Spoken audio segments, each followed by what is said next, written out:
Nih kita baca ya. Siap bang, siap bang. Pertamina, pelaku utama adalah Ripa Siahan, Direktur Ini bang, bangnya. Agamanya apa? Udah bang, udah aku tonton itu bang. Oke, Ripa Siahan ya. Kemudian korupsi kelola timah, pelaku utama adalah Harvey Moise. Tinggal Anda mikirkan. Honggo Wendratno, Beni Cokrosaputro, Pire Togar Sitanggang. Ayo, Johnny G. Plate, proyek BTS, dan seterusnya dan seterusnya.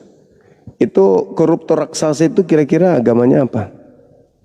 Apa bang? Lebih kalau di global kan klaim bang Muslim bang. Maaf. Muslim. Ya. Aduh, parah. Ya, Makanya kau itu jangan kayak apa ya? Kau selalu mau menyalahkan Muslim terus. Bang, aku tidak menyalahkan. Aku tidak menyalahkan. Abang yang menyalahkan. Aku tidak menyalahkan bang. Aku tidak menyalahkan.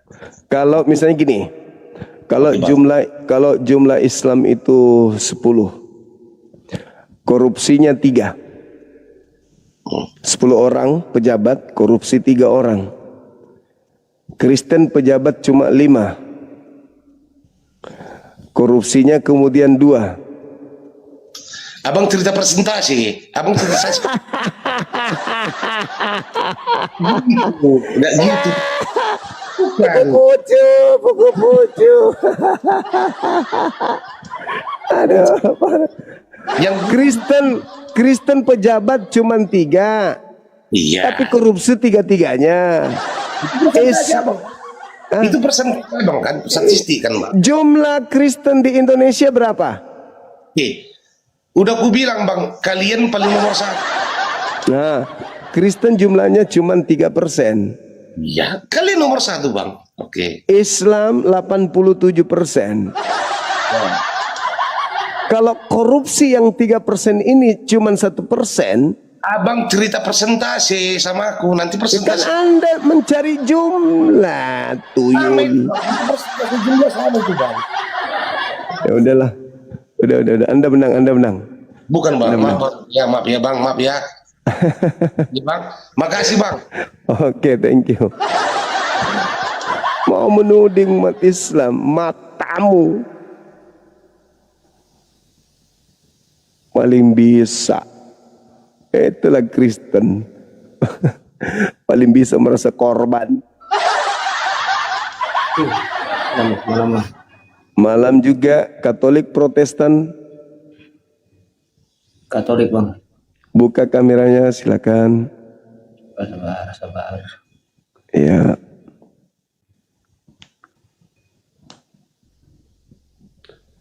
Ada kan Islam, ku bilang tadi 10, pelaku 3. Kalau mereka cuma 5, pelakunya 3, gimana dong? Mereka cuma berapa persen? Tema abang ini apa bukti Kristen antikris ya bang? Iya. Kalau menurut abang buktinya di mana? Anda Katolik atau Protestan? Protestan berarti. Katolik Protestan sama saja bang, tetap Kristen. Oh iya, kalau di depan Islam ya. Tapi kalau sesama kalian tidak mau saling mengakui. Oke, baik. Oke. Kita buktikan kalau Kristen itu anti. Ya, baik. Sekarang yang menyalib Yesus itu antikristus atau bukan? Yang menyalib. Kalau yang menyalib Yesus. Ya. Kalau yang menyalib Yesus ya pada waktu itu, ya kalau menurut abang antikris ya saya juga antikristus bang. Karena seseorang yang menyalib Yesus berarti melawan kehendak Yesus. Berarti disebut antikristus, berarti tidak menerima Yesus sebagai Kristus ataupun Tuhan. Gitu tuh bang. Oke. Baik, berarti salib itu adalah karya dari antikristus kan? Tidak bang, karena salib penyaliban Yesus itu sebelum dia disalibkan ataupun sebelum dia dilahirkan itu sudah tertulis di perjanjian lama bang. Oke. Jadi Tolong penyaliban itu tunjukkan sudah seharusnya.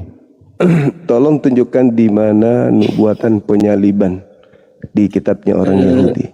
Penyaliban ya. Nabi Yesaya, ya Nabi Yesaya pernah mengatakan, walaupun saya tidak ada Bible karena bang, karena pokoknya di saya juga Bible di hutan, jadi saya baru turun kota, jadi di Yesaya setahu saya pernah dinubuatkan bahwa anak Mesias atau anak Tuhan Allah itu akan terpaku di kayu salib.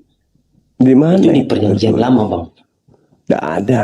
Nggak Dan ada. di Daud, coba abang buka di Google. Daud mengatakan bahwa padahal pada waktu itu Daud di masa Daud kan belum ada namanya salib, belum ada. Tapi dia sudah tahu bahwa akan datang seorang Mesias dan dia akan terpaku ataupun tersalib di antara dua penjahat. Padahal Daud pada waktu itu 2000 tahun sebelum Yesus lahir loh, dia sudah tahu. Itu nggak ada. Sekarang Ada, gini. bang. Coba abang buka bang. Coba bawa di perjanjian lama. Sekarang itu nggak ada. Nubuatan Sekarang para gini. nabi bang. Sekarang begini. Coba abang buka dulu bang. Para abang cari di Google. Tidak ada. Nubuatan para Tidak nabi ada. tentang Mesias. Coba abang cari. Tidak ada. Itu cuman karangan Kalau abang kalian belum aja. cari kok belum ada. Abang aja belum Karena cari, saya sudah belum ada. pelajari. Anda tunjukkan Coba kalau abang ada. cari. Coba saya tunjukkan. Anda Coba tunjukkan saya cari kalau dulu. ada. Saya Silakan cari di Anda Google cari. ya bang. Iya, silakan. Sabar. Silakan Anda tunjukkan kalau Anda cari. Oke, kitabnya Yahudi lagi. Cocokologi berarti kalau pakai kitabnya Yahudi.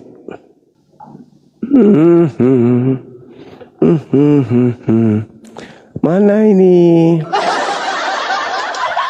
Ngarang-ngarang saja. Minum kawan.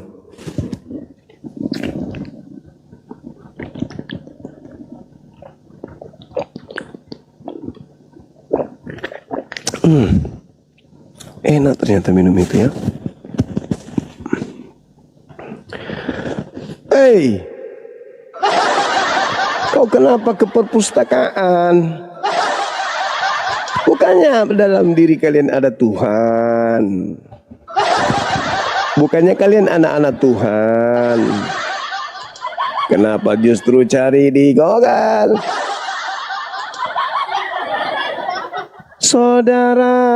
Saudara-saudaraku yang kekasih, janganlah percaya akan setiap roh, tapi ujilah roh-roh itu apakah berasal dari Theos. Sebab banyak nabi-nabi palsu ke seluruh dunia. Demikianlah kita mengenal roh Theos.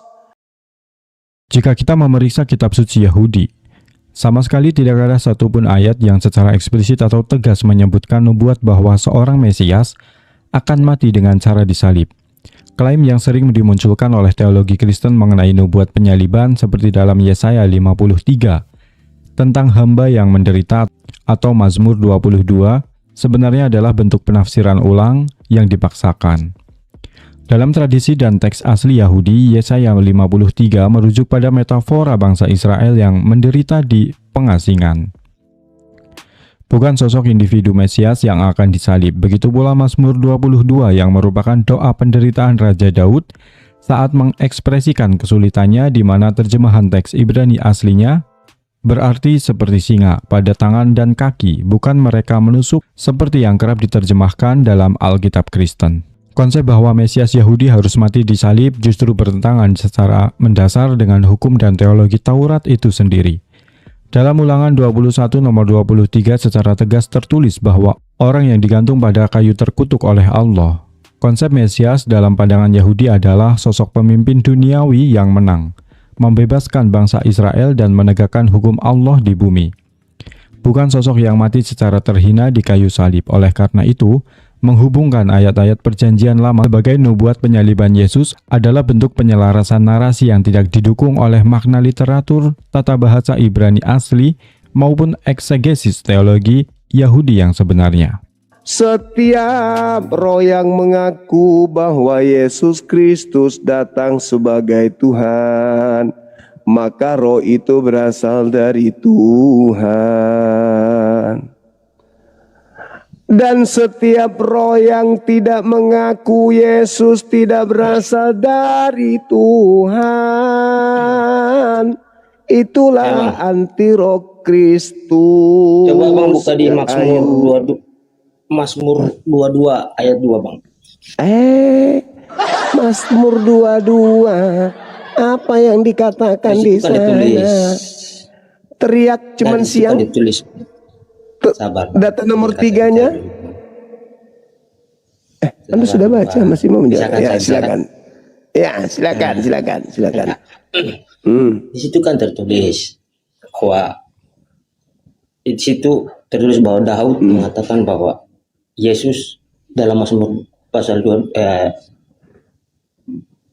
ayat yang ke pasal 22 ayat yang kedua, bahwa Mesias telah menggenapi nubuatan para nabi bahwa ia akan tersalib di antara dua penjahat, dan itu terjadi pada Yesus. Itu bukan untuk Yesus. Oh, jangan begitu Bang. Baca nomor 3. Baca nomor 3. Baca nomor 3-nya. Sabar.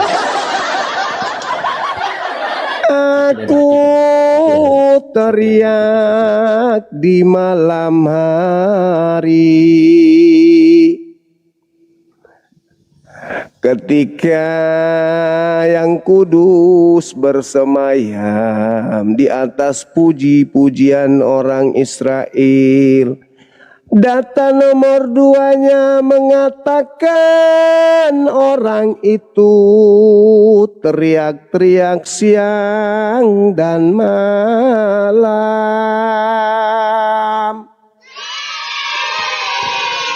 Yesus disalib hanya sampai petang hari Cahayu. Malam hari Yesus tak ada di tiang salib.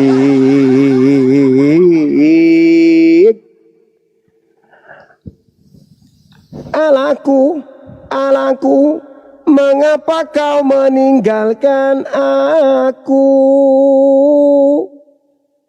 Nabi tidak tertulis itu Bang, jelas bahwa Aku teriak pada malam hari. Emang Yesus sampai malam disalib? Sampai malam dia turunkan subuh kok. Belajar dari mana? Jadi Bang, kalau Abang mengatakan bukti orang Kristen, orang Yahudi itu orang Kristen, memang benar pada waktu itu dia mengeluarkan. Jangan kau ngarang cerita itu Mazmur, kitabnya orang Yahudi. Jangan kau tafsirkan seenak perut. Mazmur 22 nomor 2 memang betul. Eli Eli lama sabaktani. Baca nomor 3. Baca nomor 3 atau baca nomor 2-nya. Apa yang dikatakan di sana? Aku teriak pada siang hari, tapi engkau tidak menjawab. Pada malam hari, tetapi juga aku tidak tenang. Yang di mana Yesus kemudian teriak di tengah malam? Pandai-pandaian kalian comot-comot kitabnya orang. Coba abang yang mencomot kitabnya orang. Ini orang Yahudi, coba abang pikirkan secara orang Yahudi emang kenal Kristen. Pada waktu itu kan, pada waktu itu kan ajaran Kristus, kan ajaran Kristen Bang. Kristen tidak ada waktu itu. Kristen belum ada. Paulus pertama kami saja, rasul pertama Yesus. Ya itulah antikristus itu. Tidak, masa antikristus itu tidak Yesus? Pola tidak. Bisa tuh. Murid yang paling dikasih Kristus kok. Tidak bisa Bang. Loh, gimana ceritanya? Di mana Paulus pernah bertemu Yesus? Di mana? Petrus, Santo Petrus adalah paus pertama. Petrus itu, Anda baca Galatia 2 nomor 8, Petrus diutus kepada orang-orang yang bersunat. Itu kan, itu mereka masih memakai hukum adat Yahudi. Ngarang kan cerita. Yahudi, Bang. Ngarang aja Jadi terus. Yesus Ngarang terus. Ini kalau ibarat ini apa? Kau ngarang terus, kau ngarang cerita. Burung di Papua ini burung ini, Bang. Burung Ngarang ini, Bang. cerita terus orang saja nggak Kristen. pintar. Abang Kau kalau ibarat yang tidak burung pintar, ini, kutanya dulu, salib itu karya antikristus atau bukan? masa Kristus mau salib karya Kristus saja yang disalibkan masuk karya Salib dia, gimana itu sih? karya antikristus atau bukan? Gimana, Bang? Kristus saja yang disalib, masa karyanya dia? Abang pikirannya gimana, Bang? Makanya kutanya, apakah salib itu karya antikristus? Bukan tuh, Bang. Dia saja yang disalib. Lalu karya siapa salib itu? Yang buat salib orang mana? Yang menyalib Yesus siapa? Para algojo Romawi itu, Bang. Atas perintah siapa? Atas perintah orang Yahudi. Orang Yahudi yang memerintahkan menyalib ini antikristus atau bukan? Yang menyalibkan disebut antikristus, Bang. Antikristus. Apa puncak pekerjaan antikristus terhadap Yesus? Puncaknya apa? Menyalibkan Kristus. Penyaliban. Berarti salib itu hadiah dari siapa? Salibnya Iya. kayu. Penyaliban itu hadiah dari siapa? Antikristus atau orang percaya?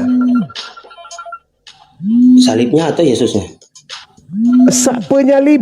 Penyaliban itu hadiah dari antikristus atau dari orang yang percaya?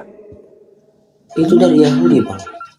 Pada waktu itu kan mereka tidak percaya Yesus. Iya, penyaliban itu karya orang percaya atau karya orang yang anti terhadap Kristus? Orang yang tidak percaya Yesus pada waktu itu, Bang. Adalah antikristus kan? Iya, karena dia menolak Yesus. Berarti penyaliban itu karya antikristus kan? Iya, karya orang yang tidak percaya kepada Yesus. Terus kenapa karya antikristus kalian jadikan simbol keselamatan? Kami tidak pernah menjadikan itu sebagai antikristus, Bang, dalam gereja. Orang yang menyalibkan Kristus yang Jadi salib itu bagi Kristen apa? salib loh, itu barang mati kok.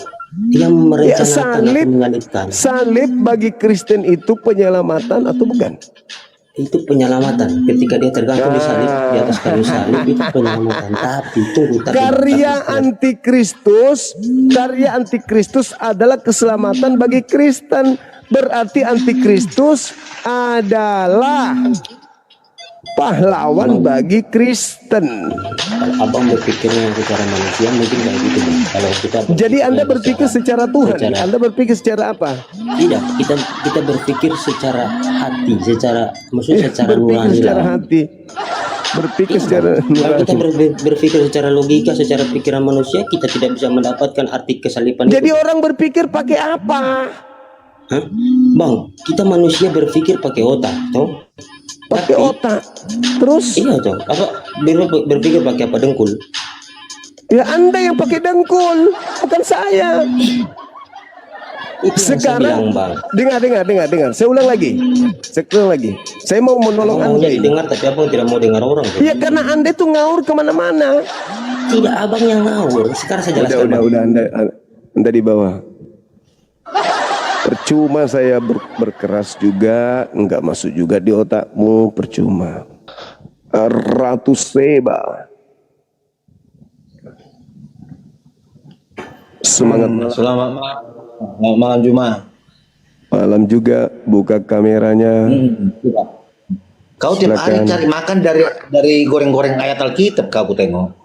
Buka kamera, enggak usah curhat kau. Ayat Alkitab nih kau goreng-goreng, kau cari makan. Kau dengan istrimu bisa kubeli, tahu kau? Bapakmu itulah kau beli. Kau ilmu nggak? Ya kau kebesaran mulut kau. Tampang lu kuping, botol.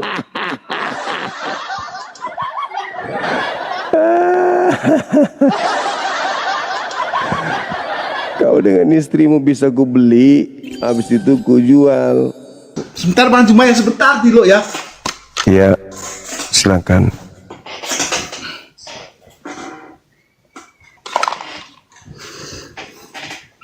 Oke Bang Juma. Selamat siang Bang Juma. Ya, siang. Silakan buka kamera. Ya. Bagaimana Bang Juma, ada mimpi baik malam semalam? Mimpi baik selalu.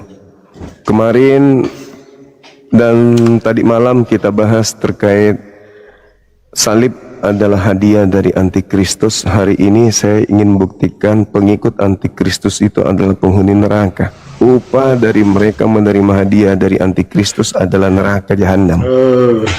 Ya. Oke. Belum ada mimpi terima Roh Kudus Bang Juma? Roh Kudus itu hanya di Islam, nggak ada Roh Kudus di Kristen. Yang ada di Kristen itu roh jahat. Roh jahat yang ada di Kristen mengajarkan orang percaya kepada kebatilan, percaya kepada kemusyrikan. Itu roh jahat. Kan kemarin udah kita uji. Antikristus atau roh jahat itu adalah yang tidak mengaku Yesus berasal dari Allah. Segala sesuatu yang berasal dari Allah itu bukan Allah. Segala sesuatu yang berasal dari Tuhan itu bukan Tuhan. Yesus berasal dari Tuhan, tapi dituhankan. Bang Juma mengaku nggak dia berasal dari Allah?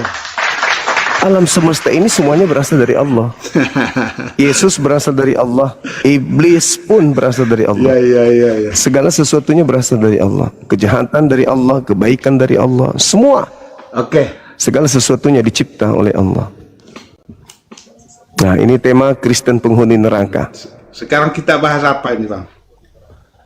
Kristen itu penghuni neraka. Bang Juma, bahas apa? Kristen penghuni neraka. Kristen penghuni neraka? Ya, Oh, pertanyaannya. ya. Ya, oke Bang Juma. Jadi Kristen itu bukan penghuni neraka Bang Juma. Menurut Kristen. Jadi Kristen itu sangat benci dengan neraka. Di mulut, Sangat benci. di mulut. Jadi oleh sebab itu Kristen itu sudah dipastikan berada di sorga. Di mulut. Beda dengan Islam. Allah mengatakan semua Bang Juma, keluarga dan semuanya itu mendatangi neraka. Mendatangi. Beda. Ya toh? Mendatangi loh. Untuk Ya. apa ke sana? Untuk dibakar. Oke, Untuk nggak apa-apa. disiksa. Nggak apa-apa. Itu dalam Allah berpesan begitu. Nggak apa-apa. Maryam 71 Anda buka itu. Ya. Maryam 71. Iya. Lalu mengapa Allah begitu murka sehingga dia menurunkan Maryam 71? Karena apa? Coba baca di hadis ya. Hadis Sahih Muslim nomor 2814. Di mana dia bilang begitu? Bilang apa dia di situ? Bahwa setiap umat Muslim itu ada jin pendamping, Bang Juma. Karena umat Muslim sudah menomorduakan Allah, mengandalkan setan untuk mendampingi dirinya, Bang Juma, makanya Allah murka. Dia turunkan Maryam 71 itu. Bang Juma datang ke neraka.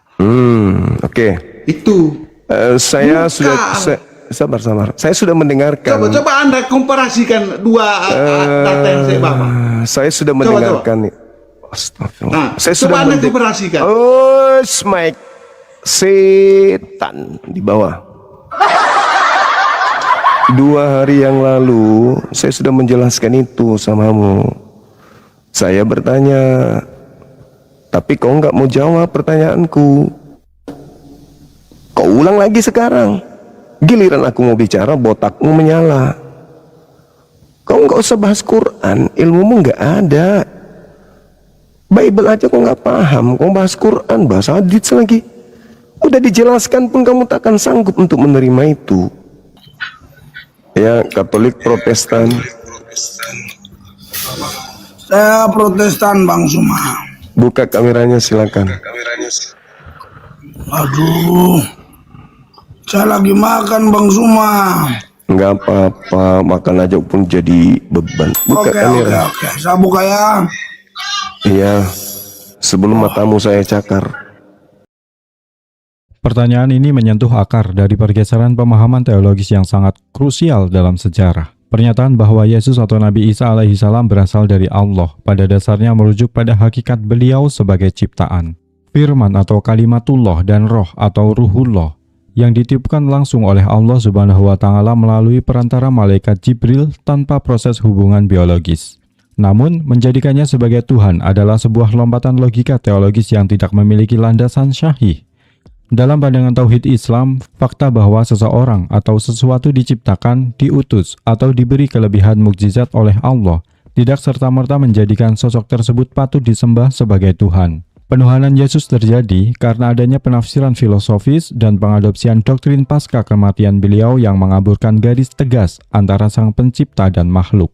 Yesus sendiri dalam narasi Al-Quran maupun ajaran aslinya selalu mengajarkan bahwa ia adalah utusan Allah yang tunduk dan bersujud hanya kepada Tuhan Yang Maha Esa. Menganggap beliau sebagai Tuhan hanya karena beliau berasal atau diutus oleh Allah adalah bentuk kekeliruan mendasar. Sama halnya seperti menganggap ruh atau firman Allah sebagai zat Tuhan itu sendiri. Oleh karena itu, kita harus mengembalikan posisi Nabi Isa secara proporsional, yaitu sebagai seorang Nabi dan Rasul Allah yang sangat mulia, bukan sebagai pangeran atau sekutu bagi Allah Subhanahu wa Ta'ala. Aduh, kok gitu sih, Bang Suma? Bercanda. Astagfirullah, mana Oh, ya, bisa siap. cakar jauhnya itu. Ini kan Aku saya di- buka kamera nih. Gimana bisa aku cakar kau di neraka, aku di Piala surga? dunia, Bang Suma, piala Suma. Piala dunia. Jarak kita jauh, kau di neraka, aku di surga, mana bisa cakar mukamu? Iya. Eh, Bang Suma, Ayo. saya mau tanya ini. Maryam 71 itu menjelaskan Bang Suma mereka akan mengunjungi neraka. Lalu Ya. surganya di mana? ayat 72. Oh, 72. Ya, sorry, minta maaf. Sekarang izinkan saya baca data ya, boleh? Ya. Oke, di dalam, dengarkan baik-baik tapi di dalam 1 Korintus 3 nomor 13 sampai 15, kelak pekerjaan seluruh manusia akan diuji pada hari Tuhan. Pekerjaan seluruh manusia itu akan diuji dengan api. Jika pekerjaan yang dikerjakan seseorang itu tahan uji dari api, ia akan mendapatkan upah. Jika pekerjaannya terbakar, maka ia akan menderita kerugian. Pertanyaannya, apakah menurut data tersebut Anda sadar bahwa seluruh manusia akan diuji pekerjaannya dengan api pada hari Tuhan? Jadi nggak usah lagi kau bawa-bawa Maryam 71, karena ternyata Kristen juga akan diuji dengan api. Hai. Udah. Hai. Nah, saya biasa kasih rentang waktu ke Bang Suma karena setiap diskusi Bang Suma tidak pernah kasih lawan diskusinya untuk menjelaskan. Ya udah, sudah jelaskan. Di dalam 1 Korintus 3, semua manusia pekerjaannya akan diuji dengan api. Jika pekerjaan itu tahan uji, maka dia akan selamat. Tapi kalau pekerjaannya itu terbakar, maka dia akan celaka. Silakan. Iya. Jadi terkait dengan ayat yang Bang Suma sampaikan itu adalah pembaptisan dengan Roh Kudus. Mati Itu jadi dia. Tuhan. Tapi Roh Kudus Bang Suma, coba Bang Suma nanti googling atau YouTube cari ya bahwa api tidak terbakar dibakar. Itu sudah diuji coba, itu di Israel loh. Pada saat Jumat Agung Wah. merayakan Paskah, api itu muncul sendiri, itu kuasa Tuhan. Wah. Nah sekarang mengunjungi neraka ini, kalau di 1 Korintus itu tidak dibilang kita akan mengunjungi neraka, tapi di Maryam 71 ini mengunjungi neraka. Semua pekerjaan manusia akan diuji dengan api. Berarti Kristen semuanya. Kudus, tapi Roh Kudus. Di mana Roh Kudus? Di mana Roh Kudus tertulis? Itu berbicara mengenai hari Tuhan. Hari Tuhan telah akan tiba. Ketika tiba hari Tuhan, seluruh pekerjaan manusia akan diuji dengan api. Sekarang orang Kristen itu kita lihat dia makan babi. Sedangkan dalam Yesaya 66 nomor 15, 16, 17 Tuhan akan datang membakar semua pemakan babi. Pekerjaan Kristen itu makan babi. Dan Tuhan akan menguji pekerjaan manusia dengan api. Kira-kira pemakan babi pekerjaannya dibakar api enggak? Jangan sombong terhadap kebenaran. Jadi makan babi dengan ngesek-ngesek di surga, mana yang lebih najis, mana yang lebih haram? Kalau sudah di surga berarti sudah aman. Ini hari Tuhan, hari terakhir, hari kiamat. Mana yang lebih? Di An-Naba 33 ya. Oh mama nggak usah kemana-mana. Selamatkan dirimu. Iya kan, jangan kau masuk ke situ. Jangan kau masuk ke situ. Selamatkan dirimu. Selamatkan dirimu. Yang di Maryam 72 ini gimana? 72 itu sangat mudah dipahami.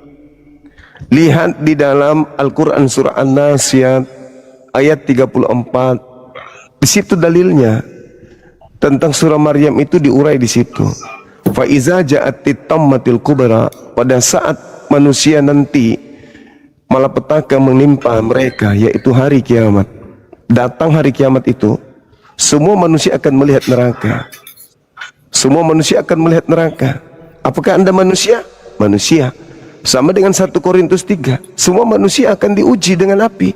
Semua manusia akan mendatangi neraka. Wa burrisatil jahimu liman yara. Seluruh manusia akan melihat neraka. Di dalam 1 Korintus 3 nomor 13, 14, seluruh manusia akan diuji dengan api.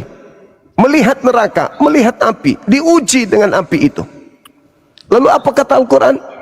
Orang yang melampaui batas, fa'amma man tagha, yang melampaui batas dalam hidupnya, wa atharul hayatud dunya, yang lebih mementingkan kehidupan duniawi. Diharamkan babi, makan. Diharamkan anjing, makan. Dia lebih mementingkan kehidupan duniawi. Maka apa kata Quran? Wa innal jahima hiyal ma'wa. Maka dia yang mendatangi neraka, melihat neraka, akan menjadi tempat tinggalnya neraka itu. 1 Korintus 3 yang tadi. Siapa yang pekerjaannya terbakar, maka dia di neraka. Itu jelas itu. Jadi yang ada dalam surah Maryam ayat 71, Anda bisa baca di surah An-Nasyat ayat 34 sampai ayat 40. Di situ jelas bahwa umat Islam akan masuk ke dalam surga, mereka kekal di dalamnya, fa innal jannata hiyal ma'wa, ayat 41-nya. Jadi begitu, umat Islam, umat Kristen semuanya akan melihat neraka. Jadi kan neraka dulu. Ya. Jadi di ayat itu menjelaskan mengunjungi neraka dulu baru ke surga gitu. Yes. Sama kan? Semua manusia akan ya, karena diuji. satu ketentuan bagi Tuhanmu. Ya itu kitabnya 1 Korintus 3, itu satu ketentuan, tidak bisa Anda ragukan itu. Itu satu ketetapan. Kelak sekali. Jadi kalau pekerjaan yang disebut sekali kelak Sabar, Bang pekerjaan Suma, masing-masing. kasih Dengar. kesempatan juga untuk Sekali lawan diskusimu, dengar. menanggapi. Sekali kelak pada hari Tuhan, semua pekerjaan manusia akan dinyatakan dengan api. Tuh, di mana api itu dinyatakan? Di surga atau di neraka? Jawab. Di mana api itu menyala-menyala? Di surga apa di neraka? Tadi suruh saya jawab. Saya mau jawab. Enggak, jawab dulu. Jawab. Di mana api itu akan menjadi penguji bagi manusia? Di surga apa di neraka? Berbicara terkait dengan api, yang tadi Bang Suma, saya belum proses ayatnya. Kita buka lagi ya. Untuk Korintus berapa, Bang? Dia untuk membuktikan. Itu berbicara mengenai api. Semua pekerjaan manusia akan diuji dengan api. Api itu di neraka atau di surga? 1 Korintus berapa, Bang? Api itu di neraka apa di surga? Tidak berani tunjukkan ayatnya. Kau saya tanya ayatnya untuk mau menjelaskan. Dari tadi aku udah tunjuk, kau udah mau ngeles lagi. Gimana caranya ngelesin? Nggak bisa kau ngeles, nggak bisa. Ini ku tunjukkan sama 1 Korintus 3 nomor 13 sampai 15. Baca itu baik-baik. Pahami itu. Saya tidak perlu menang dari kau. Saya hanya perlu kau waras aja. Itu aja. Kau baca baik-baik, mudah-mudahan kau waras.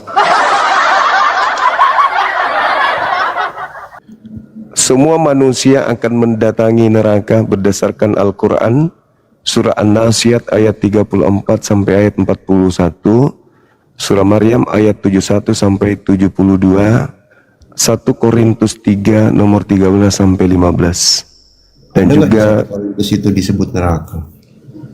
diuji dengan api itu di mana? Api itu lambang daripada Roh Kudus. Aku akan membaptis kamu dengan air dan api. Oke, baik. Silakan Anda baca. Markus, Lukas, Yohanes. Matius 3 nomor 11 itu. Sekarang kau baca. Yesus Jangan. dengan api. Iya, saya tahu. Kalau orang dibaptis dengan air, basah nggak? Orang itu. Kalau dibaptis dengan api, Terbakar. Sudah siap? Sudah.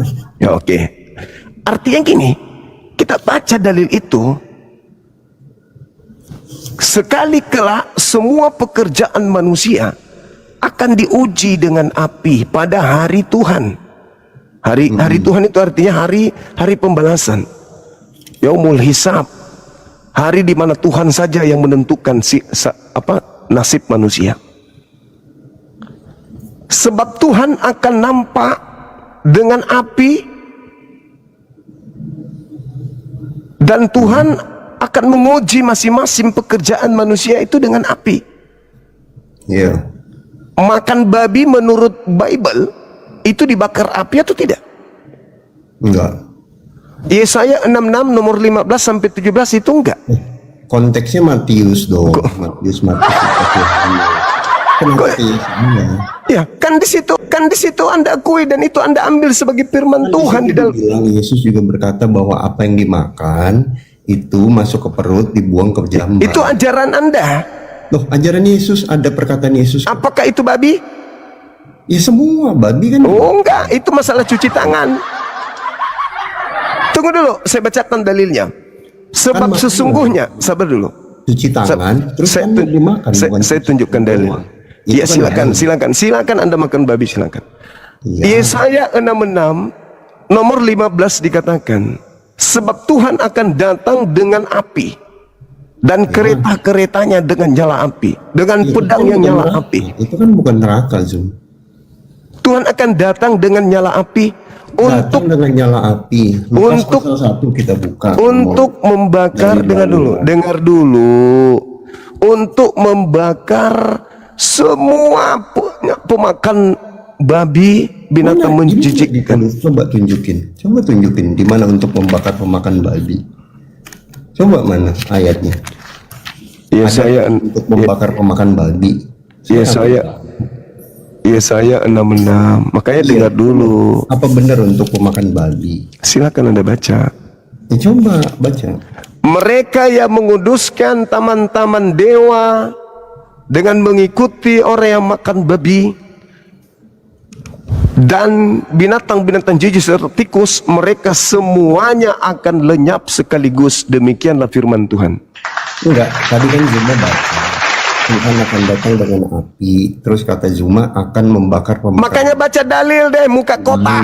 Kau jangan Ayatnya di mana? Coba. baca dalilnya. Yesaya 66 Iya ya, saya 66. nomor 15 sampai nomor 17. 6, ya saya 66. Sangat idiot orang-orang Kristen ini. Enggak, gue ikutin kok, beneran. Harus. Saya guru, masa kau menantang gurumu? Itu kan mesti dibuktiin. Bukan Iya, makanya dibaca banyak kali air liurmu. Baca. Baca. Apa? Bolak-balik. Oke, 66 ayat. Astagfirullahaladzim ya. Apa yang ada dalam otakmu, Camone? Apa yang ada di otakmu? 15 sampai 17. Oke. Itu kan perikopnya tentang Perikop lagi kau baca. sesungguhnya Tuhan akan datang dengan api dan kereta-keretanya akan seperti puting beliung untuk melampiaskan murkanya dengan kepanasan dan hadirnya dengan nyala api. Sebab Tuhan akan menghukum segala yang hidup dengan api dan pedangnya, dan orang yang mati terbunuh oleh Tuhan akan banyak jumlahnya. Oke, di situ ditulis mana babi? Nomor 17-nya. Mereka menguduskan Anak-anak Paulus. taman dewa dengan mengikuti seorang yang ada di tengahnya yang memakan daging babi dan binatang-binatang jijik serta tikus. Mereka semuanya akan lenyap sekaligus. Demikianlah firman Tuhan. Oke. Terus Apa lagi? Kau mau ngomong apa? konteksnya dengan Kristen apa? Konteksnya Kristen apa? Kau masih pura-pura lagi tanya. Kau itu badanmu penuh darah daging babi, kau masih nanya. Ya, terus konteksnya dengan surga apa? Itulah buktinya tadi dalil 1 Korintus 3, 13, 15. Tuhan akan datang menguji semua pekerjaan manusia dengan api. Siapa yang terbakar akan menerima upahnya. Nah, yang terbakar yang makan babi masih ragu lagi. Dalam ajaran Islam yang berlandaskan Al-Quran dan Sunnah Rasulullah SAW, pada akhirnya setiap umat Islam yang memiliki sebersit iman di dalam hatinya akan masuk ke dalam surga. Hakikat dari janji ini terletak pada tauhid, yaitu pengakuan mutlak bahwa tidak ada Tuhan selain Allah dan Nabi Muhammad SAW adalah utusannya. Namun, hal ini tidak berarti bahwa setiap Muslim akan langsung melangkah ke dalam surga tanpa melewati proses hisab atau pertanggungjawaban. Bagi mereka yang beriman tetapi memiliki dosa dan maksiat yang belum diampuni, mereka harus terlebih dahulu menjalani proses pembersihan dosa di dalam neraka sesuai dengan keadilan Allah Subhanahu wa Ta'ala sebelum akhirnya dikeluarkan dan dimasukkan ke dalam surga. Pemahaman ini harus disikapi secara bijak dan tidak boleh dijadikan alasan untuk meremehkan dosa atau memandang remeh syariat. Surga adalah bentuk kasih sayang atau rahmat Allah, sedangkan balasan atas perbuatan buruk adalah bentuk keadilannya. Keimanan seseorang adalah kunci utama untuk menyelamatkannya dari siksa neraka yang kekal, tetapi kualitas amal dan ketaatan selama hidup di dunia yang akan menentukan apakah seseorang dapat langsung masuk surga tanpa hisab atau harus mengalami penderitaan terlebih dahulu. Oleh karena itu, jaminan akhirnya seorang muslim masuk surga seharusnya memicu semangat untuk terus memperbaiki diri dan memperkuat tauhid, bukan malah memunculkan rasa aman yang palsu atas dosa-dosa yang dilakukan. Oke. Lembutkan hatimu, jangan keraskan hati. Mau jawab ya Zoom ya. Apa? Aku mau ngapa? Aku mau dengar tipuanmu apa kira-kira? Silakan. Oke, pertama kita perbandingan lah. Yesus menyiapkan tempat di surga Untuk muridnya Bani Israel. yang mengikuti dia. Nah, yang mengikuti ya. Bukan dia menyembahnya ya. Jadi posisi Yesus di surga. Oke. Bandingkan Hubungannya dengan Kristen. yang selain Yesus ya. Bandingkan dengan selain Yesus, artinya Muhammad. Kenapa lari ke Nabi Muhammad? Kami polanya janjinya jelas. Jangan ke bawah. yang diberikan Yesus adalah tidak ada seorang pun yang datang kepada Bapa Ya kalau terus tidak terus melalui- ini yang tadi apa? kalau tidak melalui aku. Ya yang Tidak tadi ada. apa? Yang tadi Tidak ada apa? kebenarannya itu ke neraka. Semua pekerjaan akan diuji dengan api kan? Diuji. Nah, orang yang makan babi terbakar nggak? Konteks Yesaya dengan Konteks dalil sudah nyata, larinya ke Nabi Muhammad. Kau ini kenapa? Kamu sakit hati? Kenapa? Ngapain sakit Tadi semua pekerjaan manusia akan Buat apa diuji sakit dengan api. Lalu pemakan babi dibakar oleh api. Sekarang lompat ke Nabi Muhammad. Enggak, yang menjamin surga sih. Iya. Kita nggak bahas surga, tuyul. Kita bahas tentang neraka. Tuh tema tuh. Kristen penghuni neraka. Ya atau tidak? Kita uji pakai dalil. Tidak. Baca 1 Korintus 3 nomor 13 sampai 15.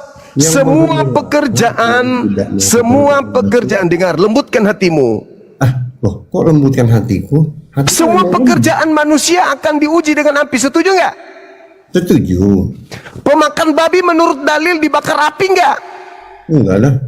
Udah, kau selesai. Turun di bawah, kau penipu. Penipu. Dia yang baca dalilnya dari tadi dia mengatakan, mana ada babi di situ? Mana ada babi di situ? Dibaca begini, biarkan aku jelaskan. Pret! Dasar penghuni neraka. Kalau kau nggak berhenti dari makan babi, neraka menunggumu. Katolik, Protestan, abang. Buka kamera silakan. Buka dulu maskermu. Kenapa ribut sama masker lagi nih si pemakan babi? Nggak usah ribut Daripada dengan Muhammad masker. mencabul. Siapa yang dicabuli? Yang dinikahin di bawah umur lah. Di mana? Yesus menikahi anak bayi. Bilangan 31 nomor 40. Enggak, kau merasa enggak? 32 menikahin di bawah umur. 32 anak bayi. Siapa? Nabiku Yesus. Siapa? Coba Kaget ambil. Kaget kau. Ambil, Bacakan coba. semua. Oke. Ambil. Tapi Saya kalau tunjukkan. gini. Tapi kalau enggak ada, mudah-mudahan kamu mati tabrakan hari ini ya. Kalau enggak ada ya, kalau enggak benar. Iya, Oke? Iya. Oke, cari. Oke. Nah, Aku mamamu tunjukkan. sama bapakmu kalau enggak ada nanti tabrakan mati hari ini. Emosi kau. Iya, enggak, bukan. Coba Emosi bukan. kau. Tapi kalau nabimu Emosi kau. ngawin di bawah umur ada. Emosi kau. Nanti saya tunjukin. Oke. Nih, aku tunjukkan sama. Oke. Nanti coba. kau tunjukkan yang di bawah umur ya kalau ada ya. Ya, kalau ada gimana? Iya, silakan aja. Nih. Mana? Nih. Coba dari mana itu? Coba dari mana? Nih. Iya, tertulis di mana? Tertulis di mana? Nih, kita Dari mana itu? bilangan. Nih. Mana? Bilangan mana? Coba. 31 nomor 40. Coba bilangan mana? Coba. Yang jelas dulu bilangannya.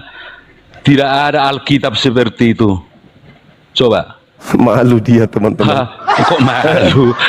Mana ada Alkitab? Nambah-nambahin. Aneh nih. Iya, tapi lah oke lah. Mudah-mudahan kau nanti termakan dengan ini nih. omonganmu ya. 32. Itu 32. bukan Alkitab. Coba ambil dari Alkitab. Coba. Ini 32 ini Alkitab Sabda ini. Sabda. Sejak apa dari Sabda punya Kristen? Oke, saya ambil. Sejak gila dia. kapan Sabda? Sudah gila dia teman. Saya tunjukkan dalilnya di Bible. Tunggu, sabar. Sejak kapan ada Tunggu. Kalau tolol memang tolol. Ada Sabda. Orang goblok memang. Bilangan 31. Malu. Sejak kapan itu ada Sabda? Nomor 40. Tolol. Kalau jadi tolol jangan seperti itulah. Buka-buka Alkitab orang nggak jelas. Aduh, kasihan nanti orang tua yang melahirkan kamu, nak.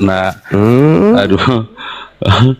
Kamu tadi udah bilang bahwa kamu hari ini akan mati tabrakan hari ini. Kalau tidak,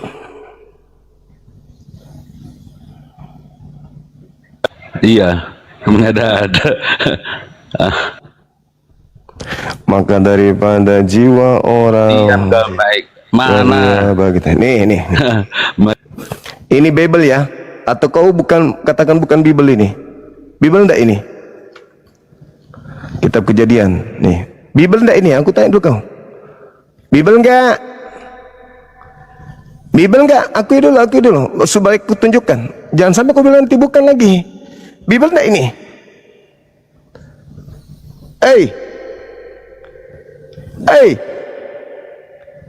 Bible tidak ini. Nih, bilangan nih. Bilangan 31. Bible enggak ini? Kau baca nomor 40-nya ya. Nih. Nomor 40. Nih 40 ya. Nih. Maka daripada jiwa orang ini 16.000 sakatnya atau upahnya bagi Tuhan Yesus 32 orang. Ini masih ada kata sakat di sini nih, kata sakat tuh. Nih, kitab penipu tuh. Kata sakat diambil kan. Tuhan bukan cuman Yesus, nggak ada yang lain. Nih siapa ini kalau bukan Yesus ini? Maka daripada jiwa orang 16.000 sakatnya, upahnya bagi Yesus 32 orang. Nomor 17-nya, kita baca nomor 17. Apa katanya nomor 17? Nih, nomor 17. Tuh. Sebab itu bunuhlah segala yang laki-laki di antara anak-anak, dan bunuhlah segala perempuan yang sudah tahu bersetubuh dengan orang laki-laki. Bunuh semua perempuan yang sudah bersetubuh. Tetapi segala perempuan yang di antara anak-anak, segala perempuan di antara anak-anak, dan segala perempuan yang belum tahu bersetubuh dengan seorang laki-laki, hendaklah kamu hidupi bagi dirimu. Hendaklah kau hidupi bagi dirimu anak-anak. Tuh, anak-anak, perempuan anak-anak. Ya, perempuan anak-anak tuh. Tuh, perempuan anak-anak. Tuh, anak-anak.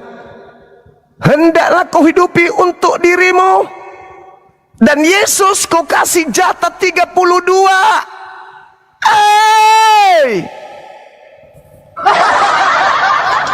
Agama setan. Kau bilang bukan Bible ini? Kau bilang lagi bukan Bible. Bukan Bible ini. Kau mau tahun berapa? Yang ini? Yang ini? Yang ini? Kau mau kubacakan yang mana? Yang ini? Yang mana? Penganut agama setan, semua perempuan yang sudah bersetubuh bunuh, tapi anak-anak yang masih perawan ambil untukmu. Tapi jangan lupa kasih Yesus 32 perawannya. Agama sinting, agama gila. Nabiku menikah. Nabiku menikah. Bukan bersetubuh nabiku, tapi menikah. Oke? Menikah dengan bersetubuh itu beda. Kalau bersetubuh doang tanpa nikah itu binatang. Tahu kau? Yesus dapat jatah anak-anak 32. Tahu kau? Dan anak-anak yang masih belum bersetubuh, hidupilah dia untukmu.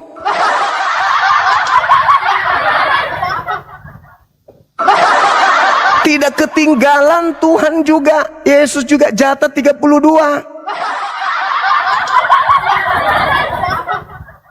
Yesus. Malu kau kan?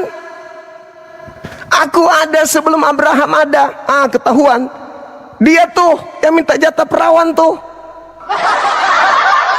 Boneng, kau tuh baca tuh yang jelas, Boneng. Itu kau tutupin, kau ngarang, Boneng. Apa yang saya tutupi? Apa yang saya tutupi? Apa? Itu tadi kau baca terus kau alihkan kameranya, kau ngarang. Boneng, dasar Boneng. Oke, saya tunjukkan lagi. Kau jangan telepon. Aku tunjukkan. Yang mana yang saya tutupi? Kau tutupin, Boneng, biar orang apanya yang kau tutupi? Betul. Apanya yang saya tutupi? Aduh.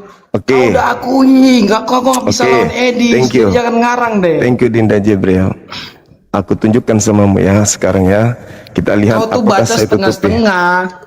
Tunggu, sabar. Sabar Bang Sum, aku temani ini. Bukan Edis. Tapi kalau 72 bidadari mulai. Jangan kemana-mana. Kurujak kau ini. Nih, bilangan 31. Nih, bilangan 31 nomor 17 nih. Mana yang kututupi? Baca cepat. Yang mana yang kututupi? Kau baca. Sebab itu bunuhlah segala apa? Itu kalau kau ambil dari ayat 17-nya aja, Boneng, nggak kesampaian. Itu makanya otak tuh jangan setengah-setengah. Makanya mulut tuh kalau ngomong dibuka. Lalu tuduhanmu? Tuduhan apa? Nabi Muhammad itu. Kau itu membaca nanti kau alihkan bacaanmu. Kau bilang tadi saya tutupi. Kau baca seenak Bonengmu. Tadi kau gitu bilang ini. Tadi kau bilang saya tutupi. Ini saya tunjukkan nih. Saya tunjukkan sekarang. Apa yang kututupi? Coba kau baca. Oke, coba kau baca terus definisikan. Nih ya. Coba kau baca pakai bonengmu terus kau definisikan. Jangan emosi dong. Sebab itu bunuhlah segala. Itu perintah untuk siapa? Itu surat untuk siapa? Anak-anak itu. Dan bunuhlah segala perempuan yang sudah tahu bersetubuh dengan orang laki-laki. Tetapi segala yang perempuan di antara anak-anak, ya lanjut. Perempuan anak-anak dan segala perempuan yang belum tahu bersetubuh dengan orang laki-laki, hendaklah kau hidupi untuk stop dulu Boneng, stop dulu di situ ya Boneng ya. Dirimu. Stop di situ Boneng. Hendaklah kau hidupi bagi dirimu. Sekarang aku tanya, mamamu, bapakmu memelihara kau untuk bapak mamamu enggak? Mau disetubuhi bapakmu atau mamamu enggak? Dengar dulu, ini berbicara mengenai persetubuhan. Ini mengenai persetubuhan. Ini adalah gadis-gadis harta rampasan perang ini.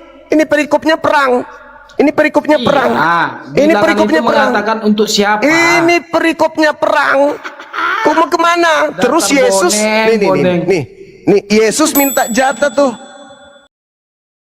Klaim yang menyatakan bahwa Yesus meminta upeti 32 perawan dalam bilangan 31 nomor 40 adalah sebuah tuduhan yang keliru, tidak berdasar dan memutarbalikan fakta sejarah serta teks kitab suci itu sendiri.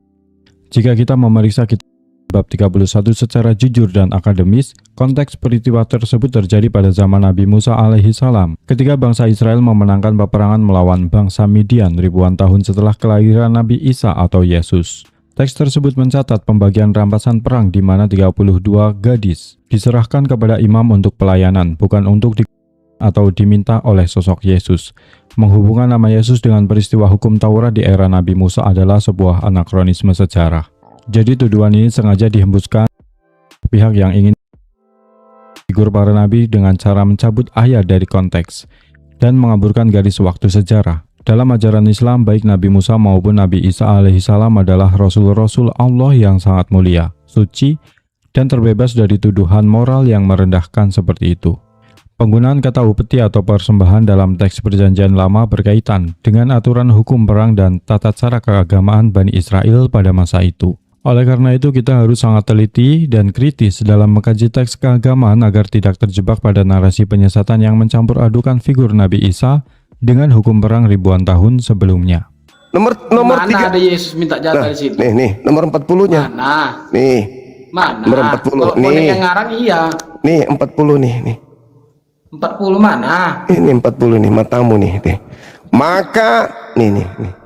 Maka daripada jiwa orang 11.000, orang ini maksudnya anak-anak yang tadi yang masih perawan ya.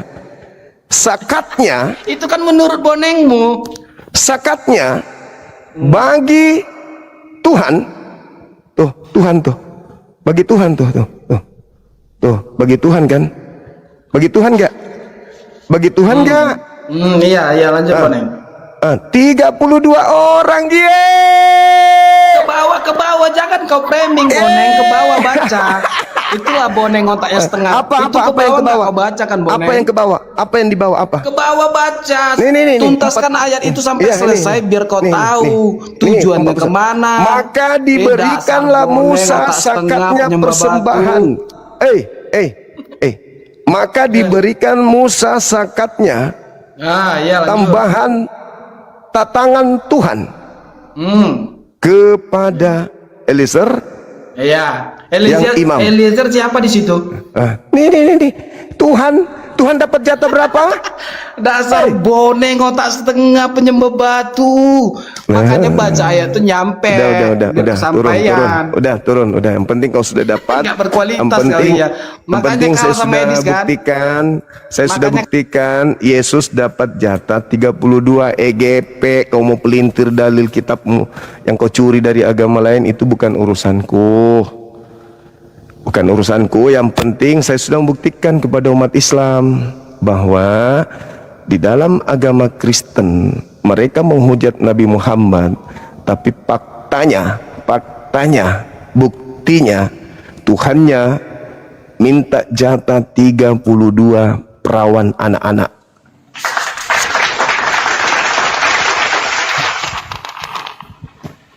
Terlalu bodoh ini, Pak. Tuhannya cuma satu. Tuhannya satu. Perlu dibuka. Tuhannya Jangan satu. terlalu bodoh. Berarti ya minta perawan ya Yesus dong. Bodoh, buka itu masker biar ngomongnya jelas. Ya, buka kameramu. Silakan. Masker mau buka biar jangan terlalu Buka bodoh. kameramu. Jangan mentang-mentang agamamu agama warisan penjajah kau mau menekan orang. Ini Indonesia. Islam sudah mengusir penjajah.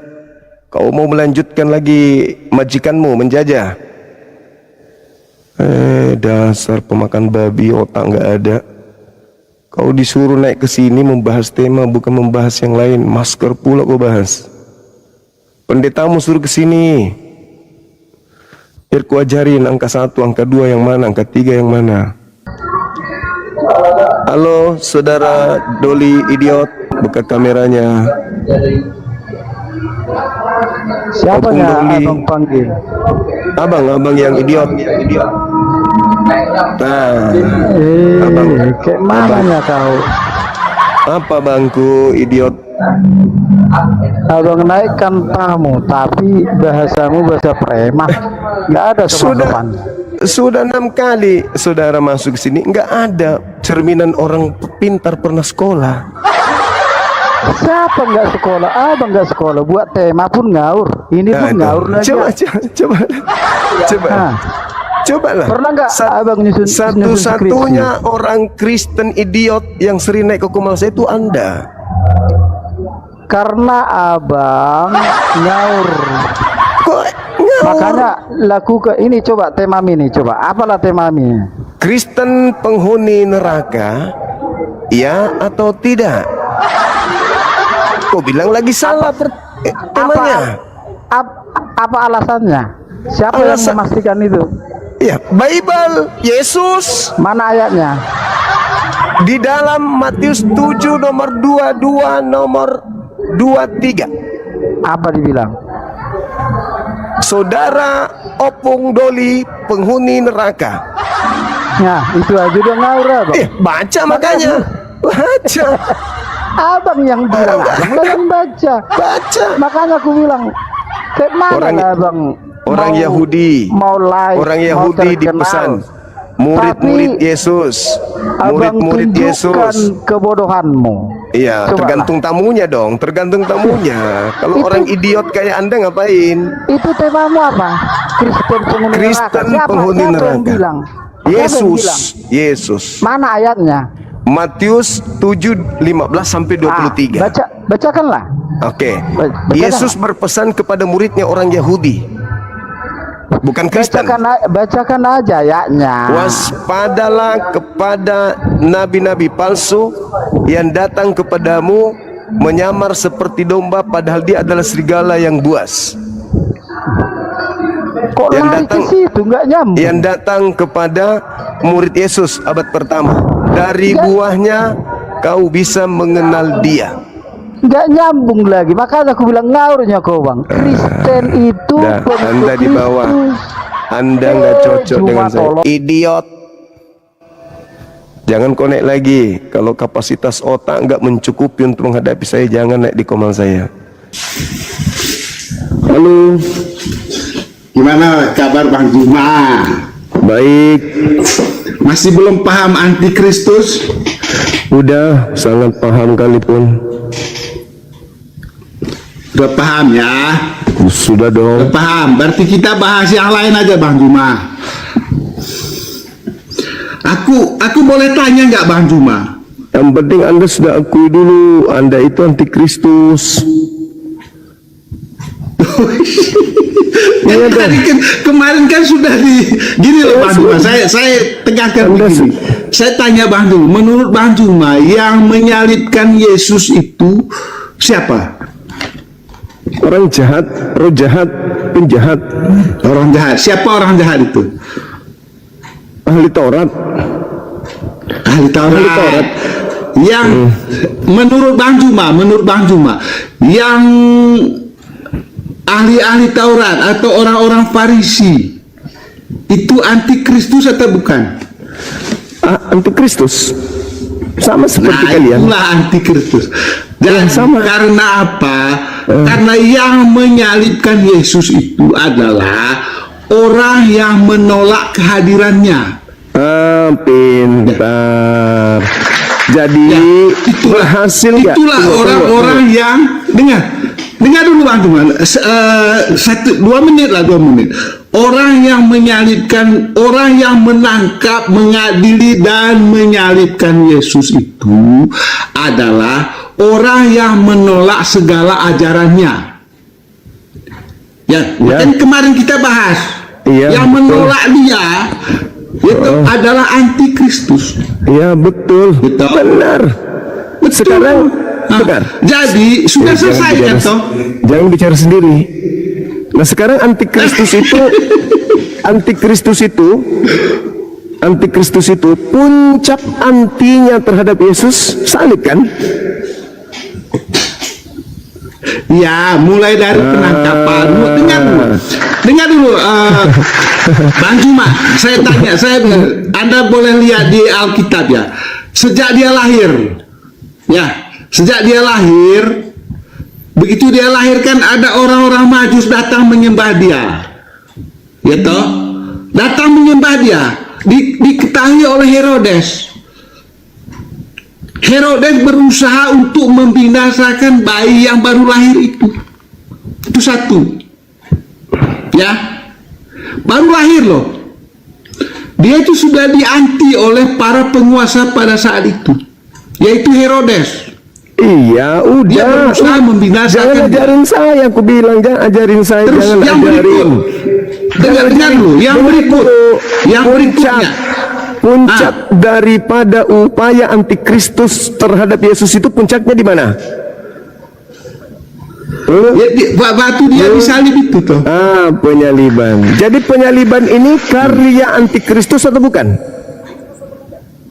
Yang menyalibkan dia itu kan yang dilakukan oleh para antikristus toh. Ya, puncak daripada pembangkangan antikristus terhadap Yesus adalah penyaliban. Sepakat? Ya. Ya. Jadi salib Ya. itu karya antikristus atau bukan?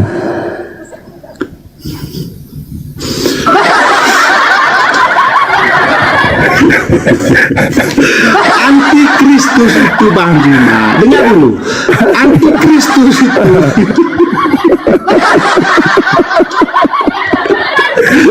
Bang, dengar dulu. Antikristus itu, dengar dulu. Ya, aku dengar yang tergantung di Dengar dulu. dinding rumahmu. Dengar dulu Bang Juma yang baik hati gini loh. Aku dengar. Antikristus itu, dengar dulu. Antikristus itu adalah orang yang menolak ajaran Yesus dan orang yang membinasakan Yesus. Itu antikristus. Ya. Betul. Sekarang karya mereka adalah salib. Nah, betul. karya siapa? Karya antikristus. Karyanya siapa? Antikristus. Ya. Oke? Ya. Oke. Nah, sekarang ketika antikristus berkarya, salib adalah puncak karya mereka. Siapa yang menerima karya antikristus ini sebagai simbol agama? Islam atau Kristen? Jawab.